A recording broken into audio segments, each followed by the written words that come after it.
ce qui est important de retenir dans notre vie, c'est qu'il faut toujours faire ce qu'on aime.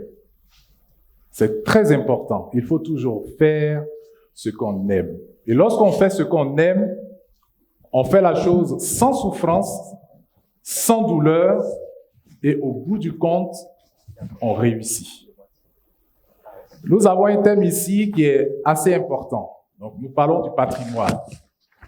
Bon, moi, je suis du patrimoine, même si je n'ai pas eu d'héritage réel en termes de biens ou en termes d'éléments culturels. Nous parlons également de transmission à travers ce thème, donc au niveau du sous-thème de transmission. Aujourd'hui, nous n'avons pas suffisamment de transmission de valeurs vis-à-vis de nos enfants, vis-à-vis de ceux que nous encadrons. Mais nous avons besoin de nous mettre à jour culturellement. Nous avons besoin de nous mettre à jour dans notre façon de faire, dans notre façon de vivre et dans notre façon d'éduquer nos enfants. J'ai une histoire assez particulière. Je viens d'une famille où il n'y a pas d'artiste. Personne n'est artiste. Une famille également qui n'est pas riche, aisée. Et très tôt, bizarrement, moi je dessinais. Je dessinais très bien, au primaire, au collège. Pourtant, j'étais en même temps pas mal, comme on le dit, un des meilleurs élèves dans les matières littéraires, dans les matières philosophiques. Mais je continuais de dessiner, mais juste peut-être par passion, par amusement, ou bien parce que c'est un don, mais je dessinais. Et une fois au collège,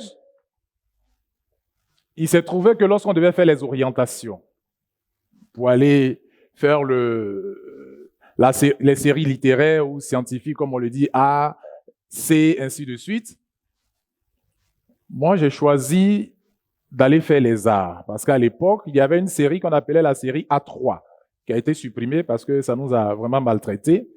Et en A3, on avait les arts et la philosophie, mais avec des moyennes difficiles, des coefficients de 7, de 5. On avait au moins 3-4 matières d'histoire, histoire générale, histoire, géographie, histoire de l'art occidental, histoire de l'art africain. C'était très compliqué. Donc, personne ne voulait laisser ses enfants partir là-bas. Et à l'école, j'ai été le seul dans ma promotion à choisir cette série-là. Mon professeur principal me convoque. Toi, tu es un de nos meilleurs éléments à l'école, c'est là que tu vas aller faire. Premier point. Après, le surveillant général également me convoque. Mais on a appris que dans les choix là, pour les orientations, toi, tu as mis A. Est-ce que tu es normal? Je dis, mais bon, moi, je m'amuse avec, je dessine, bon, je pense que ça peut m'aider. Et par extraordinaire, il y a un de nos profs qui était un professeur stagiaire, un jeune prof qui arrive et qui devait nous prendre, qui nous dit, ben, je vais vous envoyer quelque part, vous allez découvrir un peu ce qui se fait. Il nous envoie à l'INA, à l'époque, c'était l'INA. On arrive à l'INA, je vois des dessins, des gens qui dessinent, qui font des portraits, qui font des choses extraordinaires. Et après, je m'assois, je dis, mais moi, je prends pour m'amuser, on dit, tu es fort, mais les gens, ils prennent ça pour faire, ils utilisent cela comme un métier, ils étudient cela à l'école. Donc, le choix que je voulais faire est un très bon choix. Quand les parents ont appris également la nouvelle, on dit, mais toi, ces dessins tu veux faire, il faut aller être docteur, il faut aller être militaire, officier, juge. Mais c'est ce qui se passe dans nos familles. On aime les métiers de sécurité. Si tu es docteur, si les gens sont malades, tu vas les soigner. Si tu es dans l'armée, ou bien tu es juge, si tes parents ont les problèmes, tu vas les protéger, tu vas les secourir. Donc, ça a été très compliqué. Donc, seul, je suis parti. Et j'arrive dans cette école, je me rends compte qu'il y a des gens qui ont fait une école qui existait à Bengourou, qu'on appelle l'école des arts aussi. On se retrouve dans la même classe. J'ai dit, cette histoire-là, ça va chauffer. Je suis venu là, mais il y a des gens qui ont déjà fait l'art avant moi et on se retrouve au même endroit. Mais comme je l'ai dit au départ, il faut toujours faire ce qu'on aime. Et quand on fait ce qu'on aime, on arrive toujours à s'en sortir. Et quand on fait cette chose avec passion, avec amour, avec persévérance, on s'en sort toujours. Malgré la crainte et la difficulté que j'avais vis-à-vis de mes amis, au bout du compte, j'ai été parmi les 3 meilleurs de ma promotion lorsqu'on sortait. Et là, je dis, bon, ça s'est très bien passé. Il faut aller faire maintenant les beaux-arts, donc les études supérieures. Donc, j'arrive aux beaux-arts. Toujours nous, c'était INA à l'époque. L'INSAC, c'est venu après, au début des années 90. Et j'arrive à l'école des beaux-arts. Mais j'avais compris une chose, c'est que, en général, les gens attendaient de finir pour se faire connaître. Je me suis dit, non, mais le chemin est long. On a près de 6 années d'études. Après le bac, c'est long. C'est comme si tu partais faire un doctorat. Et je vais attendre après, en tant qu'artiste, pour me faire connaître. Je ne veux pas.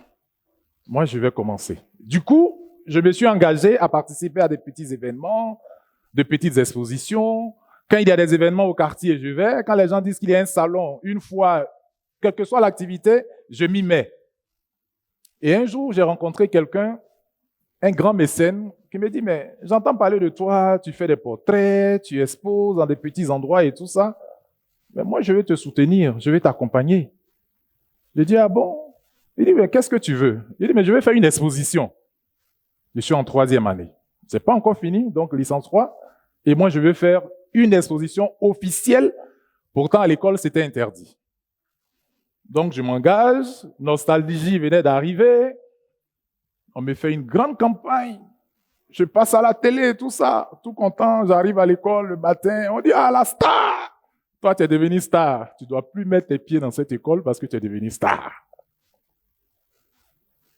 Je dis, mais quand on fait là, c'est pour se faire connaître, non? On dit, oui, c'est pour se faire connaître, mais il fallait attendre la fin pour te faire connaître. Toi, tu es déjà devenu star. Tu es déjà devenu un maître. C'est bon, reste dehors. Ça a été très, très, très compliqué. Et là, c'était certains enseignants que je croyais être mes maîtres, mes amis et tout ça, qui ont monté la cabale. Donc, les gens avaient décidé de me faire partir. Et à l'examen de fin d'année, on me met des notes bizarres. À l'époque, on parlait des notes éliminatoires. Et je vais voir l'administration, je dis, mais je ne comprends pas. Je suis quand même un de vos meilleurs étudiants. Il se trouve qu'on me met des notes éliminatoires. Comment je fais? Et donc l'administration me dit, mais Jacob, on te connaît. Il faut te calmer. Ce qu'ils veulent faire là, ça ne va pas marcher. Du coup, ça m'a rassuré. Donc, la liste sort pour les résultats. Je suis recalé. Mais l'administration prend l'initiative de me faire venir pour pouvoir composer et donner mes travaux à d'autres enseignants qui ne sont pas dans la cabale en question, qui étaient organisés contre moi. Il faut toujours faire ce qu'on aime. Et quand vous faites ce que vous aimez, que vous le faites bien, vous aurez toujours des gens bien aussi pour vous accompagner, pour vous soutenir. Et c'est comme ça que j'ai échappé à la cabale qui était présentée contre moi. Mais là encore, il y avait un petit problème parce que le jour où on me demandait de venir composer un peu en secret là, les gens nous ont attaqués en cité universitaire. C'était la période où les gendarmes, les policiers tombaient toujours en cité pour chicoter les gens. Et j'ai eu une fracture au pied. Pourtant, l'administration m'a dit, viens, on va te prendre de côté, tu vas travailler. Donc, j'appelle l'administration. Je dis, mais là, je viens d'avoir une fracture. Comment je fais? On dit, débrouille-toi, même si c'est avec des béquilles ou bien si c'est dans l'ambulance, arrive dans cette école, on va s'arranger. Donc, je me débrouille avec mes béquilles, tout ça, j'arrive. On dit, ah, mais donc c'est sérieux? Bon, ok. Pour la première fois, un étudiant compose sans surveillant, compose sans avoir des gens dans son dos, mais juste parce que on savait très bien que c'est quelqu'un qui aimait bien son travail et qui aimait très bien faire son travail. Aux examens de fin d'année chez nous, ce qu'on faisait habituellement, c'est que il faut présenter son travail, mais après, il faut exposer aussi ses travaux. Moi, je venais avec une bâchée ou un camion, rempli de tableaux, de sculptures, de décorations, de choses. Donc, du coup, quand je finis d'exposer, tous les amis de classe fuient. On dit, ah, l'homme, il est venu gâter encore. Comment nous, on va s'arranger pour venir exposer après lui? Et donc, les choses se sont bien passées. J'ai continué dans ma trajectoire. Et lorsqu'on a fini, il s'est trouvé que la Côte d'Ivoire devait participer à un événement très important aux États-Unis, à Atlanta. Donc, au ministère de la Culture, on m'appelle, on dit « Ah, toi, on te connaît, tu travailles bien et tout ça, on te met dans le groupe, tu vas partir avec les gens. Donc, prépare des œuvres, tu viens avec des tableaux, tu vas participer. » Donc, je rassemble mes tableaux, je vais pour l'enregistrement pour pouvoir participer. J'arrive, je vois un de nos anciens, là, les doyens à l'époque, des peintres, là. Il me voit, il dit « Toi, petit, là, tu viens chercher quoi au milieu de nous ici? » Parce qu'on dit qu'on va aux États-Unis, toi, tu veux te mettre dedans. Tu es trop jeune. Ça, c'est pour nous les vieux d'abord. Donc, j'appelle au ministère. Je dis, mais bon, vous m'avez dit de venir avec mes affaires. Je suis arrivé, les vieux là m'ont chassé. Donc, ils appellent. Et les responsables lui disent, les doyens en question leur disent, s'il part, nous, on ne va plus. Ouh! C'est extraordinaire. S'il part aussi, nous, on ne va plus. Donc, du coup, on m'appelle, on dit, bon, pour ne pas qu'il y ait scandale, Jacob, il faut te retirer. Tes doyens vont aller faire l'exposition et puis les choses vont bien se passer. Donc, je me suis retiré avec mes affaires, j'ai ramassé, sorti comme un vulgaire bonhomme, je suis rentré chez moi. Mais après cela, ce qui s'est passé, c'est que les œuvres sont arrivées non seulement en retard pour l'événement, c'est resté dans les conteneurs, tout a été détérioré par l'humidité. Donc, quelque part, Dieu m'a sauvé. Donc, toutes les affaires qu'ils ont envoyées là ont été gâtées. C'est resté dans le conteneur, dans le froid. Ça s'est gâté. Ils n'ont pas pu faire l'événement. Ils n'ont pas pu partir convenablement. Et les jours qui ont suivi, on dit qu'il y a un événement important à Dakar, la Biennale de Dakar, pour ceux qui connaissent. 98, on dit, bon, on fait un pavillon pour la Côte d'Ivoire, tu iras au nom de la Côte d'Ivoire. Je dis, ah, ça commence bien cette histoire-là. Donc, j'appelle maintenant à la maison, je dis, vous voyez, mon affaire d'art, là, ça commence à aller bien. Hein? J'ai raté les États-Unis, mais là, on m'envoie déjà à Dakar. OK. Donc, on me met dans le pavillon. Ça se passe très bien. Et après, ça s'enchaîne. Jeux de la francophonie au Canada, 2001. Je vais représenter la Côte d'Ivoire. Tout commence à bien se passer. Et après, les choses se sont enchaînées. À force de travailler, les choses ont commencé à s'enchaîner. Mais ce qui est important pour nous et qui a un lien nécessaire avec le thème que nous avons, le patrimoine, c'est que pour nous qui avons grandi et vécu pratiquement à Abidjan, il fallait faire un retour aux sources. Du coup, j'ai décidé de promouvoir ma culture, de travailler sur nos masses, de travailler sur nos danses, de travailler sur nos musiques. Et mes travaux en général sont autour de ça.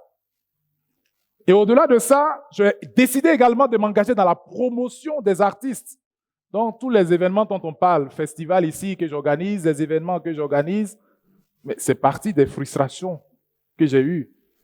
Parce que les gens, à notre époque, nous empêchaient d'éclore, nous empêchaient de nous positionner. Donc, je me suis dit non, si moi, demain, j'ai la possibilité, que j'ai un minimum de moyens, je vais aider les jeunes. Du coup, je mets des événements en place pour accompagner les jeunes. J'ai 2 galeries d'art à Abidjan, une galerie en collaboration, en partenariat avec Bénédicte Janine Kakou-Diagou, donc à la Fondation BJKD. Nous accompagnons les artistes, nous soutenons les créateurs parce que nous avons un vécu qui est quand même douloureux et il ne faudrait pas que les jeunes de demain souffrent aussi comme nous. Nous avons besoin d'aimer ce que nous faisons et si nous le faisons bien et convenablement, nous irons très loin. Aujourd'hui, nous sommes contents parce que les œuvres des artistes africains ont commencé à avoir de la cote. On a un jeune Ivoirien qui a vendu, il n'y a pas longtemps, un tableau à 300 millions. C'est pas. Un autre qui a vendu un tableau à près de 200 millions. Aujourd'hui, tout le monde se tourne vers le continent africain pour ses richesses, mais aussi pour sa culture.